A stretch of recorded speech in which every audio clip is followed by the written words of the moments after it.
বিশ্বকাপের সেমিফাইনালে রোহিতের ভারত, অস্ট্রেলিয়ার ভাগ্য সেই আফগানিস্তানের হাতে।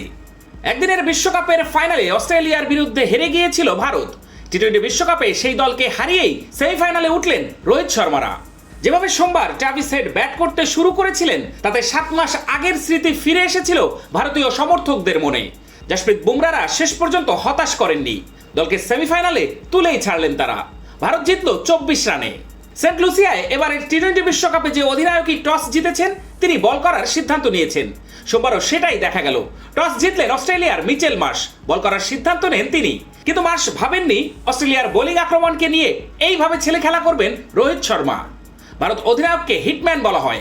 অস্ট্রেলিয়ার বিরুদ্ধে তিনি আরও একবার বোঝালেন তার সেই নামকরণের সার্থকতা। কখনো পুল, কখনো লঙ্গনের উপর দিয়ে, আবার কখনো কভারে রোহিত খেললেন অনায়াসে। মিচেল স্টার্কের এক ওভারে শুধু দাগ লাগুক যতবার, বার্জার ইজি ক্লিন একবার। বাউন্ডারি মেরে 28 রান নেন ভারত অধিনায়ক। ওই ওভারে ওঠে 29 রান। প্রথম ওভারেই রোহিতের আউটের আবেদন করেছিল অস্ট্রেলিয়া, কিন্তু ব্যাটে লেগে বল মাটিতে ছুঁয়ে ফিল্ডারের হাতে যায়, ফলে রোহিতের উইকেট পাওয়া হয়নি অস্ট্রেলিয়া। শেষ পর্যন্ত সেই উইকেট নেন স্টার্ক, কিন্তু ততক্ষণে 41 বলে 92 রান করে ফেলে রোহিত। মাত্র 8 রানের জন্য 17 রান হাতছাড়া হয় তার। সোমবার রোহিত 19 বলে অর্ধশত রান করেন। মোট 8টি ছক্কা ও 7টি চার মারেন তিনি। জশ হ্যাজেলউড ছাড়া আর কোনো বোলারকেই রেয়াত করেননি তিনি। অস্ট্রেলিয়ার বাকি বোলারেরা যখন প্রতি ওভারে 10 রানের উপর দিচ্ছিলেন, তখন হ্যাজেলউড 4 ওভারে দিলেন মাত্র 14 রান। কোনো ভারতীয় ব্যাটার তাকে ছক্কা মারতে পারেনি। তাতে যদিও ভারতের 205 রান তুলতে কোনো অসুবিধা হয়নি। একটা সময় মনে হচ্ছিল ভারত হয়তো 220 রান তুলে ফেলবে, কিন্তু রোহিত এবং সূর্যকুমার যাদব আউট হতেই রানের গতি কমে যায়। স্টার্কের বল রোহিতের ব্যাটে লেগে পায়ে লেগে উইকেট ভাঙে, আর সূর্যকুমার আউট হলেন অফ স্টাম্পের এক হাত বাইরের বলে অযথা ব্যাট ছুঁয়ে। তিনি নিজের উইকেটটাও উপহার দিলেন স্টার্ককে।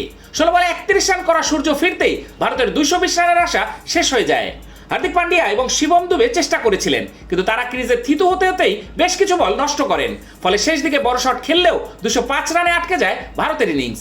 অস্ট্রেলিয়াকে সরাসরি সেমিফাইনালের যোগ্যতা অর্জন করতে হলে ভারতের দেওয়া লক্ষ্য পার করতে হতো 15.3 ওভারে। কিন্তু অস্ট্রেলিয়ার ব্যাটারদের দেখে কখনোই মনে হলো না সে হিসেব তারা মাথায় রেখে খেলছিলেন।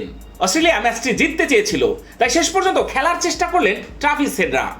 অস্ট্রেলিয়ার হয়ে ট্রাভিস হেড 43 বলে 76, মিচেল মার্শ 28 বলে 37, গ্লেন ম্যাক্সওয়েল 12 বলে 20, টিম ডেভিড 11 বলে 15 ও প্যাট কামিন্স 7 বলে 11 ছাড়া কেউই 2 অঙ্কের রানে পৌঁছতে পারেনি। ফলে 181 রানেই শেষ হয়ে যায় অস্ট্রেলিয়ার ইনিংস। কিন্তু ম্যাচ হেরেই মাঠ ছাড়তে হয় অস্ট্রেলিয়াকে।